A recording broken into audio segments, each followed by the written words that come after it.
Hello everyone, welcome to Azma Alliance Academy. Today we are going to discuss the most important current affairs regarding polity and governance of the last week. Let's deep dive into the topics.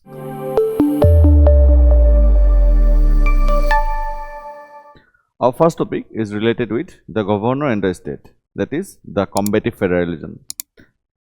हम लोगों ने बहुत बार इसके बारे में discuss किया है कि कॉम्पिटिटिव फेडरलिज्म क्या है. We are not going to discuss competitive federalism, competitive federalism, federalism क्या है वो सब हम लोग इस टॉपिक में डिस्कस नहीं करने वाले. But regarding this topic, regarding the center state tussle, we are going to discuss a topic regarding the pardoning powers of the governor. Does the advice of the council of ministers of the state is binding on the governor or not? देखिए, जो 42nd constitutional amendment act के through the aid and advice of the council of ministers to the president is made binding, that has not been extended to the governor. इसीलिए the combative federalism वाला जो issue है, central state tussle का जो issue है, वही सामने आता है बार बार. तो अभी पार्डनिंग इशू क्या है देखिए, हम सब लोग जानते हैं कि president also has the pardoning power as well as the governor also has the pardoning power. Pardoning power के अंदर कम्यूटेशन, रेस्पाइट, रिप्राइव, वो सब कुछ ही आता है, रेमिशन, ये सब कुछ ही आता है. तो अगर सपोज इसमें और एक चीज़ ये है कि देखिए, the president cannot act सोलेली regarding the execution of pardoning powers. क्या वही गवर्नर के लिए भी इम्प्लीमेंट होता है? ठीक है, सुप्रीम कोर्ट ने बहुत बार पहले भी ये बोला है कि देखिए, regarding the pardoning powers the governor should act on the advice of the council of ministers. लेकिन बार बार ये वायलेशन होता है क्योंकि देखिए, कॉन्स्टिट्यूशन में क्लियरली ये नहीं बोला गया है. कॉन्स्टिट्यूशन में क्लियरली ये नहीं बोला गया है, सिर्फ ये बोला गया है कि governor shall function according with the aid and advice of the council of ministers. लेकिन इसमें भी और एक चीज़ क्या दिया गया है देखिए, governor's discretionary power. Discretionary powers तो प्रेसिडेंट के पास है, लेकिन president do not have any kind of constitutional discretion. President only have situational discretion, but the governor has both constitutional discretion as well as situational discretion. Now the issue is that when governors discretionary power are given, one another clause has been given कि if there is a doubt whether a subject is come under the discretionary powers of the governor or not, the decision of the governor is final. उसी point में सब कुछ चीज़ें आके अटक जाता है कि एक बार तो ये बोला है कि the aid and advice of the council of ministers के मतलब फंक्शन करना चाहिए उसी के हिसाब से गवर्नर को, लेकिन डिस्क्रिशनरी पावर भी दिया गया है. That is the tussle actually. Right now one of the thing that we are going to discuss here. अभी देखिए क्या हुआ है. Madras High Court have recently given a very clear and powerful ruling. The governor cannot use their own personal choice when deciding to forgive or release a prisoner. मतलब pardoning power governor solely नहीं use कर सकता है. मतलब it is not a discretionary power of the governor. The governor should act according to the aid and advice of the council of ministers. ठीक है, ये बोला गया है. मैंने ये आप लोगों को बता ही दिया है कि देखिए, आर्टिकल 161 के अंदर pardoning power of the governor दिया गया है. आप लोग मुझे कमेंट बॉक्स में ये बताइए क्या है. देखिए, डेथ सेंटेंस तो स्टेट लॉ के अंदर आता है, लेकिन डेथ सेंटेंस को क्या गवर्नर पार्डन दे सकता है या सिर्फ प्रेसिडेंट ही दे सकता है या दोनों दे सकता है? Please write down in the comment box if you see this video till this point. Okay, now article 161 के अंदर the pardoning powers of the governor is been given. Then article 163 के अंदर listen to the CM rule. मतलब देखिए कि governor should advise the governor should act on the advice of the council of ministers headed by the CM. ये बोला गया है. ठीक है, 72 तो ये तो प्रेसिडेंट पार्डनिंग पावर है. प्रेसिडेंट के लिए सब कुछ चीजें क्लियर है क्योंकि 42nd amendment act made everything clear कि देखिए, the president has to act on the advice of the council of ministers. Supreme court ने भी ये बोल दिया था कि देखिए, without the advice of the council of ministers this president function then it will be considered as unconstitutional. तो president एक तो हो गया कि वो without the advice of the council of minister कुछ कर नहीं सकता है, and whatever the advice given by the council of ministers to the president is binding, but that criteria is not extended to the governor. That's the main topic of discussion actually. That's the main tussle point. Okay, देखिए यहाँ पे क्या दिया है, the zero choice rule. यहाँ बोला है यहाँ पे देखिए, the high court has said that when the state cabinet the governor to release the prisoner, the governor has zero discretion, no personal choice, कोई discretionary power नहीं है. ये फेडरल फिक्शन है. मैंने यहाँ पे ये भी बोला है आपको कि this is nothing but a case of combative federalism. ठीक है, कुछ सुप्रीम कोर्ट जजमेंट्स देख लेते हैं. जो मारूराम केस था इन 1980 यहाँ पे सुप्रीम कोर्ट ने क्लियरली ये बोला गया था कि देखिए governor is just a constitutional figure head, मतलब just like a rubber stamp in this matters and the real pardoning power belongs to the state government. मतलब देखिए गवर्नर के नाम पे पार्डनिंग पावर एग्जीक्यूट किया जाएगा, लेकिन actually who holds the real authority is the state government. In Perarivalan case, ये आप लोगों को याद रहा होगा कि जो एक व्यक्ति था who was involve in the assassination of Rajiv Gandhi, that person मतलब Tamil Nadu government wanted to give that person the pardon, मतलब एक सेंटेंस वो मतलब वो जेल टर्म मतलब खत्म हो चुका था उसका। उसके बाद तमिलनाडु गवर्नमेंट है सेट किट कि ओके अभी हम लोग उनको क्या करते हैं, रिलीज करते हैं, ठीक है। And the same advice is been given to the governor कि देखिए उस प्रिजनर को छोड़ दीजिए, रिलीज दे दीजिए under your pardoning power under 161। लेकिन the governor did not take action because the central government has given some additional description या additional direction to the governor. Because देखिए the governor is appointed by the president and the governor holds the office due to the pleasure of the president. President कभी भी उठा सकता है इसको, कभी भी हटा सकता है, मतलब governor is the representative of the centre. तो सेंट्रल गवर्नमेंट जो बोलेगा तो गवर्नर वही करेगा। तो सेंट्रल गवर्नमेंट ने बोला कि नहीं मत दो, ठीक है, इसलिए गवर्नर ने उसको रोका के रखा। तो सालों ये चला गया, अराउंड 1 year 2 years ऐसा चला गया। उसके बाद वो केस चला गया सुप्रीम कोर्ट में and supreme court got very angry कि how you can do that, how a governor can do that, because it is not a matter of your personal description. तो सुप्रीम कोर्ट ने by using its special powers release that prisoner, जिसको मतलब Tamil Nadu government ने बोला था कि इसको छोड़ दो, उसको बाद में सुप्रीम कोर्ट ने उसको मतलब जस्टिस दिलाया। जस्टिस मतलब क्या बोलेंगे, उसको छोड़ा गया because of the direction given by the supreme court, ठीक है। ये पुराना ही तसल है, मतलब ये चलता ही रहता है। तो it is a very good example where you can use it whenever there is a question on federalism, specially when there is a question on combative federalism, ठीक है। आगे बढ़ते हैं। Our next topic is legality and politics of disqualification. अभी देखिए recently क्या हुआ है in Madhya Pradesh, one MLA got a jail term of convicted, मतलब he has been convicted of an offense of a bank fraud and get a jail term of 3 years, मतलब more than 2 years. According to RPA 1951 section 8, ये बोलता है कि देखिए अगर किसी MP या MLA को 2 साल से ज्यादा सजा मिला है, मतलब if a person has committed a crime and convicted of an offense which draws a jail term of more than 2 years or more than 2 years, then that person will be banned to fight election for another 6 years. मतलब after completing the jail term, that person will be banned for another 6 years. मतलब इस case में after serving the 3 years in jail, that person will be banned for another 6 years. मतलब for 9 years, the person will be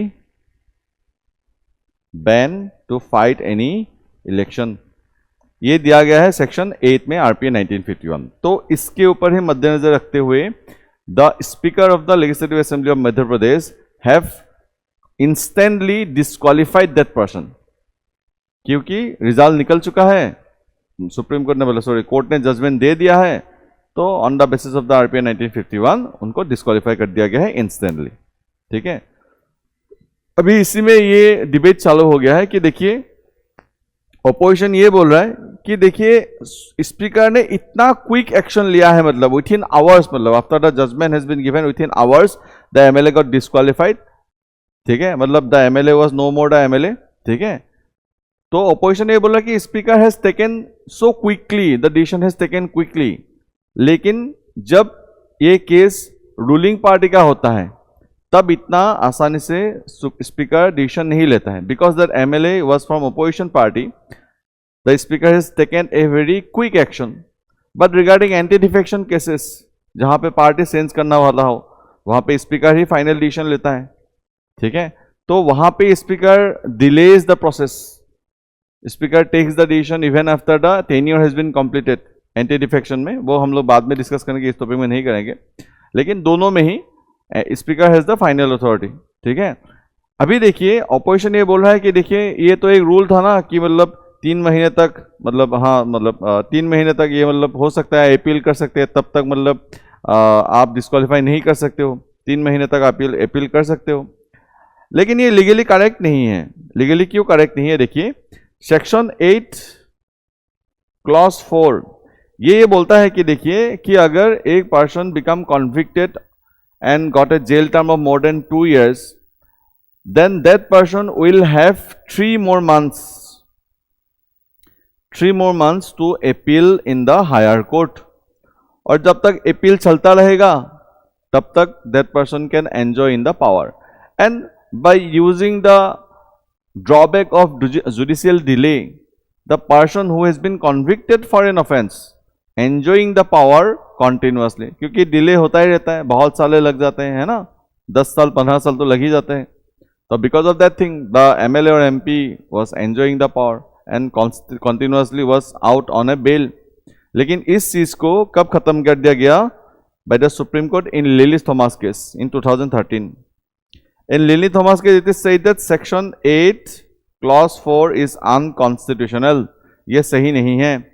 जिस समय कोई भी court, district court हो जाए, उस अगर वो कोर्ट भी कॉन्विक्ट कर देता है किसी इंसान को for a jail term of more than 2 years, उसी समय पे that person has to resign, that person is disqualified and that person will no longer to remain as an MP और MLA. वो अपील कर सकता है, लेकिन उसी समय पे जब से कॉन्विक्शन शुरू हुआ है उसी समय से that person has to resign from that seat. ठीक है. लेकिन हाँ, इसमें भी एक चीज ये है कि देखिए आप MLA तो नहीं रहोगे, लेकिन आपने अपील किया है सपोज हायर कोर्ट में, उसके बाद सुप्रीम कोर्ट ने भी अपील किया और हायर कोर्ट ने जो कन्विक्शन था उसको रोक देने के लिए एक स्पेशल ऑर्डर निकाला है, तब दूसरा बात है. लेकिन in normal circumstances you will be no longer the MLA. तो अभी अपोजिशन वही हल्ला गुल्ला कर रहे हैं कि आप अगर रूलिंग पार्टी का कोई ऐसा होता है तो आप जल्दी डिसीजन नहीं लेते हो, लेकिन अभी तो अपोजिशन पार्टी का है, इसलिए मतलब within hours you have taken the decision. Why you do not show this fluentness regarding ruling party members, disqualification of ruling party members? ठीक है. तो वही सब डिबेट चल रहा है. लेकिन from exam point of view you need to know the section 8 clause 4 of RPA 1951 as well as you need to know the Lily Thomas case of 2013 where Supreme Court has given the important judgment. ठीक है. यही था पूरा case. Next हम लोग चलते हैं topic the Sathankulam verdict, a big step against the police brutality. आप लोगों को ये पता होगा शायद, अगर याद हो तो, when there was a COVID-19 was going on, there was lockdown was there, and during the lockdown time, most of the time everything was locked down. Only for a specific time of period your shops can be open, है ना. ऐसा कुछ था ना कि दिन भर बंद रहेगा, रात को खुला रहेगा, ऐसा कुछ था, टाइमिंग था. तो in Tamil Nadu a shop owner actually, a father and son, they have open the shop during that मतलब लॉकडाउन पीरियड, जो मतलब सही नहीं था. मतलब SOP के जो स्टैंडर्ड ऑपरेटिंग प्रोसीड्योर मतलब डिक्लेयर किया गया था गवर्नमेंट के द्वारा, according to that that shop can not be open due to in that time. उस समय मतलब उन लोगों ने शॉप ओपन किया था. तो उन लोगों को पुलिस ने अरेस्ट कर लिया. पुलिस ने अरेस्ट करके पुलिस स्टेशन में उनको बहुत मारा, और मरने के वजह से they both the father and sun got died, custodial death. तो इट वाज लाइक कि मैंने तो दुकान ही खोला था, वो भी आपने जब बोला था तब मैंने नहीं खोला था, मुझसे गलती हो गई. इसका मीनिंग ये थोड़ी ना है मुझे मतलब पीट के मुझे मार ही डालोगे. ये तो सही बात नहीं है. This is nothing but police state, brutality of the police. इसी वही केस चला, मतलब बहुत केस चला. उसी केस के ऊपर एक जजमेंट आया है, ट्रायल कोर्ट ने इसको जजमेंट दिया है. In the Tamil Nadu trial court has given the judgement. 9 police officers को डेथ पेनल्टी मिला है who were involve in that custodial death. That's why this thing is in news. तो अभी हम लोग को ये समझना है कि कस्टोडियल डेथ वगैरह क्या है, डाटा वगैरह क्या है. ठीक है. सुप्रीम कोर्ट ने क्या बोला है. Supreme court has said that कि this police officers are the fence eating crop, रक्षक ही भक्षक. फेंस ईटिंग क्रॉप मतलब फेंसिंग होता है ना खेतों में, वो फेंसिंग ही मतलब खेतों को खा रहा है. ठीक है. मतलब the police are meant to protect but they are the one who have brutally killed those persons. ठीक है. Who become the killers. That is not a good thing. On the basis of that on the basis of because of that thing the 9 police officers were given the death penalty. ठीक है, अभी data थोड़ा देखते हैं NCRB के through. तो according to NCRB national human rights commission actually hundreds of custodial deaths every year take place. ये आप लोग यूज कर सकते हैं in your mains. Custodial deaths around hundreds of take place every year according to NCRB and HRG. ठीक है, लेकिन जो गिल्टी पुलिस ऑफिसर्स हैं उनके अगेंस्ट क्या होता है, इंटरनल कमिटी बताया जाता है, इंटरनल इन्वेस्टिगेशन होता है. इंटरनल इन्वेस्टिगेशन में actually the police is investigating the police and generally they are the colleagues, या तो वो सीनियर है. अगर वो कॉन्फ्लिक्ट भी हो जाते हैं तब क्या होगा, पुलिस का ही नाम बदनाम होगा. ये भी एक क्राइटेरिया रहता है, ये भी एक डायमेंशन रहता है जो पुलिस देखते हैं कि अगर हम बोल दें कि मतलब हाँ पुलिस ने तो ऐसा किया था, तब तो पुलिस के ऊपर ही मतलब क्या आ गया, बदनाम आ गया. And who are investigating the case they are also the police, they are also from the same department. तो that's why they try to avoid this kind of things कि खुद के ऊपर ना मतलब आ जाए, ठीक है, बदनामी ना हो जाए. तो इस वजह से बहुत लोग कभी मतलब वो फंसते ही नहीं है, कभी कॉन्फ्लिक्ट होते ही नहीं है. लेकिन इस केस में मतलब वो बहुत बड़ा केस था इसीलिए वो लोग फंस गए. ठीक है, डिलेड मेडिकल रिपोर्ट्स ये सब इश्यूज है. पॉलिटिकल प्रोटेक्शन वगैरह तो होते ही है ना. लीगल सील्स, सिटीजन्स का लीगल सील्स क्या है. Article 21 right to life, article 20 clause 3 protection against self incrimination, no person can be compelled to witness against himself और हरसेल्फ. मैंने आप लोगों को क्लास में यहाँ पे नार्को टेस्ट वगैरह भी सिखाया था कि whether narco test is come under this clause और नॉट, है ना, ये सब हम लोगों ने डिस्कस किया था. Article 22 protection against arrest and detention in certain cases, है कि नहीं. Citizens protection random illegal arrest, it gives the arrested person right to lawyer, requires the police to present them before magistrate within 24 hours, है ना. Indian penal code is a strict crime for police officer to hard suspect to force confession out of them. तो इतना सारा protection होने के बाद भी अगर आप क्राइम करते हो तो obviously you have to be get punished. तो कुछ कुछ सुप्रीम कोर्ट जजमेंट यहाँ पे बोला गया है. देखिए D K Basu case, it is a very important thing. यहाँ पे क्या बोला गया है देखिए, rule book for arrest, the court ordered that the police must wear clear name tags, make an arrest memo sign by the witness, inform the family members immediately and do medical check after every 48 hours. और आपको तो उनको बताना ही पड़ेगा कि ground क्या है. अगर प्रिवेंटिव डिटेंशन नहीं है, अगर detention is under the ordinary law, then the ground has to be communicated with the detainee, है ना. ये सब हम लोगों ने डिस्कस किया है. In the Prakash Singh case 2026 ये यहाँ पे ये बोला गया कि कोर्ट ने ये बोला कि police complaints authority should be establish, कि पुलिस के अगेंस्ट लोग कंप्लेंट दे पाए, ऐसा कुछ अथॉरिटी, ऐसा कुछ थर्ड पार्टी कुछ ऐसा गठित होना चाहिए जहां पे पुलिस के ब्रुटलिटी के अगेंस्ट या मिसबिहेव के अगेंस्ट या इनएफिशिएंसी के अगेंस्ट कंप्लेंट दे पाए लोग, है ना. Paramvir Singh Saini case, to stop secret torture the court order every police station must install CCTV cameras with audio and night vision in all interrogation rooms, ताकि ट्रांसपेरेंट रहे सब कुछ. लेकिन फिर भी चीजें तो हो ही जाता है. Our next topic is a very controversial topic which is being going on right now in especially in West Bengal. SIR हो रहा है वहाँ पे. तो around 12% voters have lost their voting rights. 12% voters has been deleted from their voting list. ठीक है. Around 97 lakh voters has been deleted. Okay, 91 lakh voters has been deleted. And out of them 27 lakh people have permanently lost their voting rights. इसी को लेके बहुत मतलब हल्ला कुल्ला हो रहा है, यही सब हो रहा है. ये एक्चुअली मैसिव क्राइसिस क्यों है, इलेक्शन कमीशन ने ऐसा क्यों किया है और इस ये करने के वजह से क्या क्या इशू हुआ है वो भी हम लोग थोड़ा देखने की कोशिश करते हैं. ठीक है, अभी देखिए टारगेटिंग फियर्स क्या है, क्या क्या इश्यूज हैं.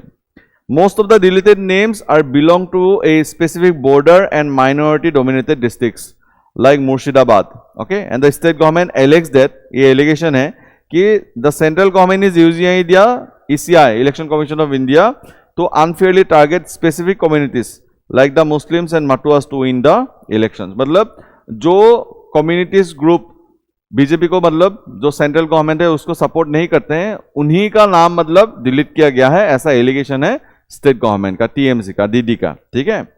वेलफेयर शॉक क्या है देखिए, voter ID it's not about just about voting, it is actually lifeline for a poor person because of the citizens, because of this voter ID various schemes are connected with this kind of identification. ठीक है, जैसे for example Lakshmi भंडार scheme, It is a caste transfer scheme for women. It is a scheme which creates women empowerment, which helps to give women empowerment.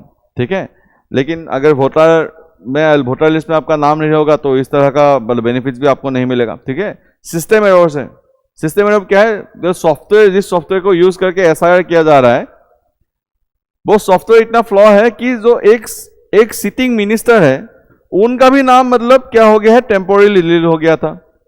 जो एक sitting minister है of the state, उनका भी नाम क्या हो गया है, टेम्पोररी डिलीट हो गया है. तो इससे क्लियरली पता लगता है कि कुछ ना कुछ तो फ्लॉ है, कुछ ना कुछ तो फ्लॉ है ही.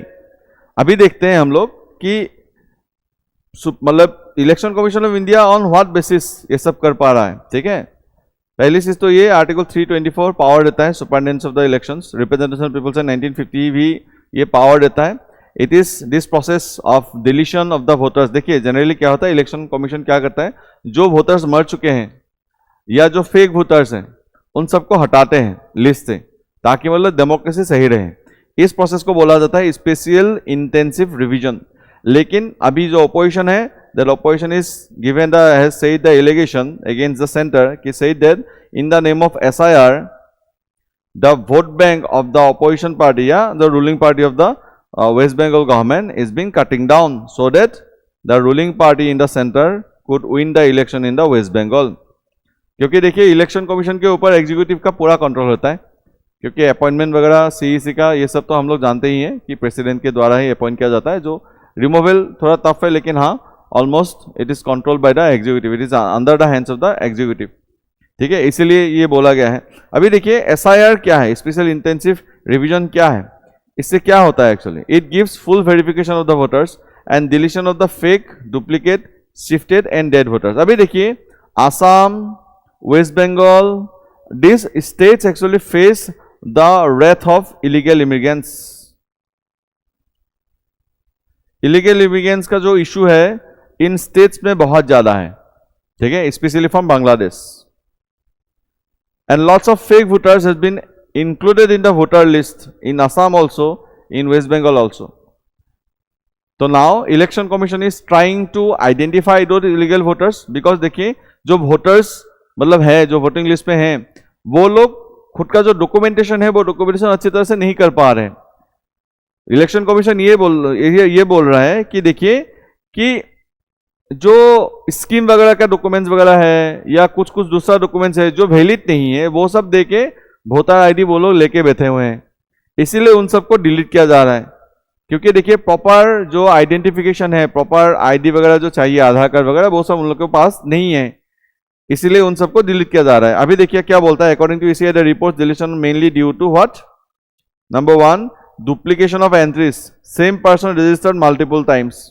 ठीक है, मतलब मल्टीपल कॉन्स्टिट्यूएंसी में एक ही इंसान का नाम दिया रहता है. ये इंडिया में बहुत कॉमन है, ये इंडिया में बहुत कॉमन है कि एक ही इंसान है, सपोज उसका घर बिहार में है, वो रहता है आसाम में. ठीक है, उसका वोटिंग लिस्ट में आसाम में भी नाम है, उसका बिहार में भी नाम है. ठीक है, ये होता ही है. ठीक है, on the basis of that election commission is deleting the entries. Then क्या बोला गया है, डीके सेंटेंस, जो लोग मर चुके हैं उनके नाम पे, मतलब जो पहले रिमूव नहीं किया गया था उन लोगों को रिमूव किया जा रहा है, क्योंकि बहुत लोग जो मरे हुए हैं उनको उनके नाम पे ही वोटिंग कर रहे हैं. On the name of the deceased person the voting is been done. ठीक है, इसलिए उन लोगों का नाम भी रिमूव किया जा रहा है. Migrated and shifted person, people who move permanently. ठीक है, उसके बाद इनएलिजिबल वोटर्स.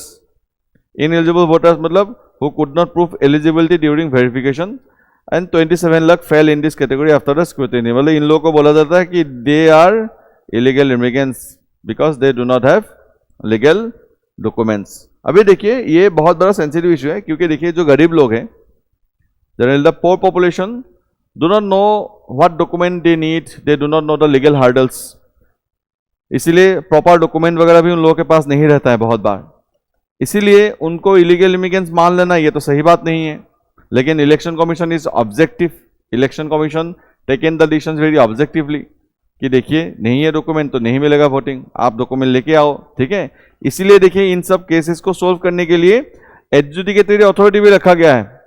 ठीक है, बहुत ढेर सारा मतलब जजेस को भी न्यूक किया जा रहा है, जुडिशियल ऑफिसर्स को, जजेस नहीं बोलेंगे, जुडिशियल ऑफिसर्स को न्यूक की भी किया जा रहा है, लेकिन वो लोग भी हैंडल नहीं कर पा रहे। इतना 91 lakh population, around 1 crore population, और गुस्से में आके लोग क्या कर रहे हैं, उसी ऑफिशियल्स को, जुडिशियल ऑफिसर्स को होस्टेज बना के बैठे हुए हैं। तो the situation become very chaotic and the supreme court also condemn on that कि ये तो सही बात नहीं है, जुडिशियल ऑफिसर्स को ही होस्टेज बना लिया। ठीक है, तो ये सब चल रहा है। ठीक है, ECI accepted only the specific approval documents, rejecting the welfare scheme papers, unverified IDs, मैंने आपको बताया भी है कि ये सब दे रहे हैं। ठीक है, about 705 judicial officers reviewed the cases, मैंने आपको बताया है कि जो जो disputed है around 705 judicial officers को include किया गया है, लेकिन फिर भी only 55%, मतलब only 45% has got their voting right, 55% अभी भी क्या है, बाहर ही है, स्टिल एक्सक्लूडेड। मतलब अराउंड 27 लाख तो पार्टी में परमानेंटली खत्म हो चुका है, बाकी अराउंड 40 और दो मतलब 20-30 लाख लोग अभी भी प्रोसेस में हैं। अभी क्या हुआ है देखिए, इस वजह से लंबा लंबा लाइन चल रहा है, क्यू कल्चर, मतलब जो एटीएम के सामने जो हम लोग करते थे ना क्यू, वही पूरा अभी जुडिशियल ऑफिसर्स के सामने लंबा लंबा क्यू चल रहा है, पूरा लंबा लंबा लाइन चल रहा है। And the ways earners, daily veg earners, they have lost, they have to sacrifice their daily work, they have to sacrifice their daily wage and has to stand in the queue, and after that they have getting the result कि नहीं हो रहा है। ऐसा भी news आ रहा है कि 97 year old person have lost his voting right। ये तो सही बात नहीं है, 97 year old है तो मतलब वो तो है ना, बंगाल का ही है ना, तो कैसे हो सकता है। तो बहुत कुछ चीजें मतलब दोनों तरफ से ही हो सकता है, मतलब हाँ इलीगल इमिग्रेंट्स तो हो ही सकते हैं obviously, this is a real issue, whether you accept it or not, whether data is backed by it or not, क्योंकि इलीगल इमिग्रेंट्स तो है ना, डेमोग्राफी भी चेंज हो चुका है, बहुत कुछ चीजें चेंज हो चुका है because of the illegal immigrants, है ना। तो लेकिन दोनों तरफा ही है, may be as the allegation given by the West Bengal government कि centre is using the ECI, वो भी हो सकता है, बहुत कुछ चीजें हो सकते हैं। अभी देखिए ये और ज्यादा क्योटिक क्यों हो गया है, इसलिए because of the bad timing of the ECI। Bad timing क्यों है कि देखिए इलेक्शन होने वाले हैं वेस्ट बंगाल में, उससे पहले आप ये डिक्लेयर कर रहे हो एंड एवरीथिंग बिकम कंफ्यूज्ड कि लोगों को बस वोटिंग राइट्स मिलेगा कि नहीं मिलेगा। अगर वोटिंग राइट्स नहीं है इसका मीनिंग क्या है, आप सिटीजन नहीं हो, वही है ना। अगर वोटिंग राइट नहीं है, if you still you are adult and if you do not enjoying the voting rights and specially you are a voter, you were a voter, now you've been deleted, it has been saying that you are a illegal immigrant, you are a fake citizen, तो ये बहुत बड़ा बात है ना। इसीलिए लंबा लंबा लाइन चल रहा है, chaos वगैरह चल रहा है। ठीक है, and also the burden of proof is wasted with the citizen, कि सॉफ्टवेयर ग्लिच की वजह से मेरा सिटीजनशिप चला गया, लेकिन अभी मुझे ही प्रूफ करना पड़ रहा है कि मैं सिटीजन हूं, अभी कैसे करूंगा मैं, है ना, वो बहुत बड़ा इशू है। लॉस ऑफ नेचुरल जस्टिस, कि देखिए the natural means the person get fair and chance to defend themselves, giving poor uneducated citizens only a few days to navigate the complex legal tribunals is unfair. ये सही बात नहीं है, specially before the election. अभी democracy खतरे में है, ये आर्टिकल बोलता है, मैं नहीं बोल रहा हूँ, क्योंकि देखिए वायलेशन ऑफ आर्टिकल 326 हो रहा है। अगर एक सही होता है, अगर सिटीजन है, तो उसका तो एडल्ट फ्रेंचाइजी वायलेशन हो रहा है, यूनिवर्सल एडल्ट फ्रेंचाइजी, जिसके बेसिस पे आवर डेमोक्रेसी स्टैंड्स, वो तो वायलेट हो रहा है ना। लॉस ऑफ ट्रस्ट, अगर लोगों को ये लगा कि ECI is biased to the central government, then the people will lose faith whole in the democracy, the people will lose faith in the election, and what will happen again, the monarchical system will start to establish, है ना, जिसकी लाठी उसी की भैंस, ऐसा कुछ था, है ना। तो ऐसा होना शुरू हो जाएगा, वो वैसे भी मतलब एप्लीकेबल है ही, लेकिन अभी एटलीस्ट नाम का तो डेमोक्रेसी है, कुछ ना कुछ तो डेमोक्रेसी है, तब तो मतलब फेथ ही चला जाएगा कि it is the election commission is also compromise. ये हो सकता है, मैं नहीं बोल रहा हूँ, ये आर्टिकल बोल रहा है।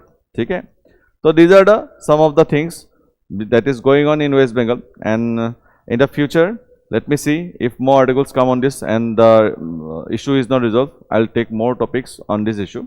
And for today, these are the things which are important for the polity and governance for the last 7 days, and hope you have enjoyed the session. Thank you.